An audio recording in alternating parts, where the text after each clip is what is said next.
Well, howdy. I'm Infinity Solstice, bright wizard of destiny. Welcome to the gallery at Go Organic Sports Ranch. Beside me, I have a silkscreen created by my buddy Man-Woman called The Art of Healing Hearts. It's good.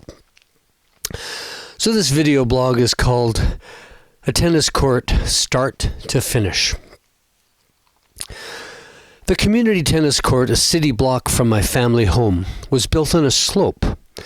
It was asphalt, so it was smooth, but from one end you hit uphill, and the other end you hit downhill, but only slightly. But it was noticeable, especially when it came to serving. So when my friend Penner suggested I build a grass court like the ones we played doubles together on at the South Cowichan Lawn Tennis Club on Vancouver Island in their famous Grass Court Championships, which, by the way, I feel is the #1 tennis tournament in Canada, as I ruminated on Penner's suggestion, I said, why not? I have the land, so I set out building a tennis court. Now, my property is in the mountains at the base of the Dogtooth Range of the Purcell Mountains, so to find a spot level enough to build a tennis court on is tricky. But I did have a spot that was almost big enough, so I decided to give it a go. The first thing I did was to manure the area and rotivate it, till it, for 2 years. Then I hired a small bulldozer to scrape off the manured topsoil into 2 big piles, and then level out the area the size of a tennis court, 60 by 120 feet, an area larger than a city lot. And in the process, as I leveled the area out,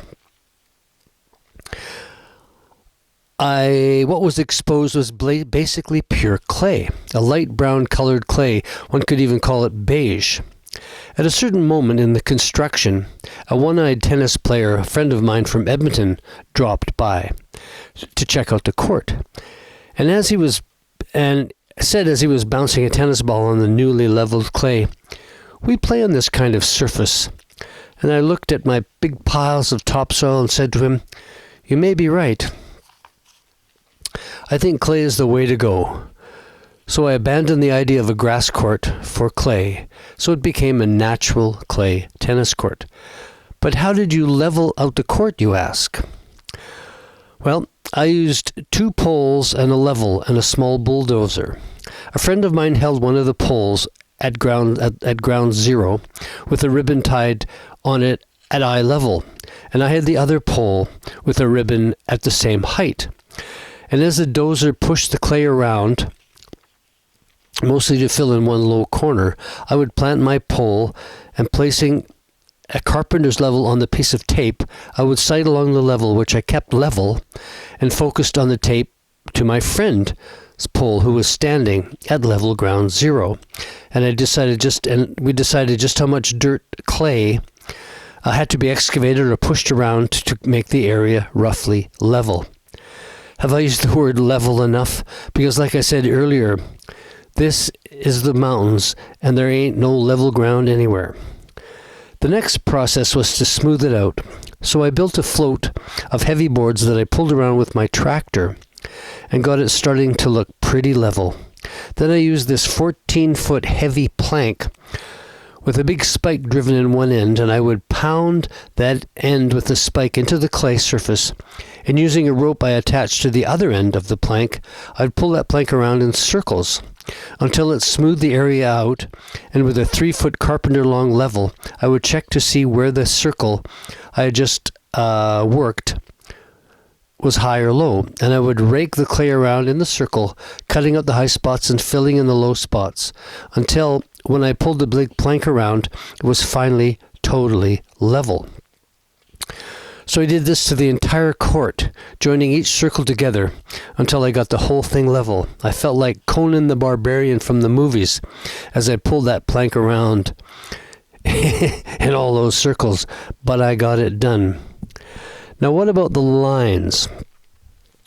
for the court. Upon giving some thought, I knew that lime was used to demark a football field, so what I did was to trench the clay a half-inch or so deep and the width of a tennis line, and of course this was after I'd measured out where the tennis line should be, and I made a slurry of lime and sand which I poured into the trenches and troweled level with the surface of the clay, and it worked. Now I had the lines, so I bought a net and 2 posts, sank the posts into some concrete, strung the net, and I had a court. Somewhere in my travels I had scrounged up enough wire to encircle the court, so it was finally ready for play. That was 30 or so years ago, and we are still playing on the clay. I have since abandoned the lime lines in favor of canvas lines that are held down with 1,000 nails.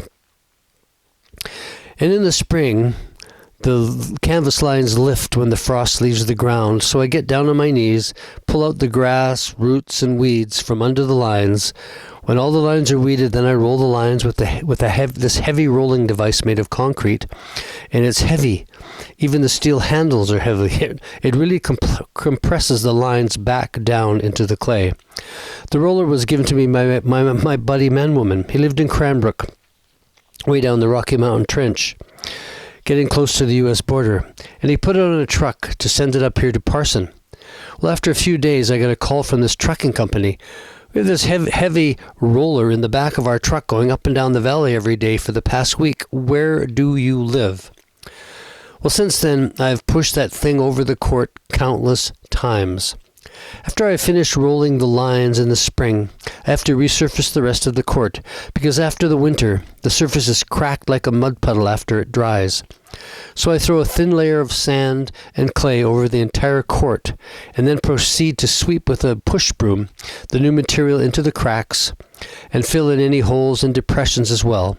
Then I roll the entire court 3 or 4 times to harden and level the surface, ready for play. That court is really quite something. I do love that clay court. Tennis cures everything.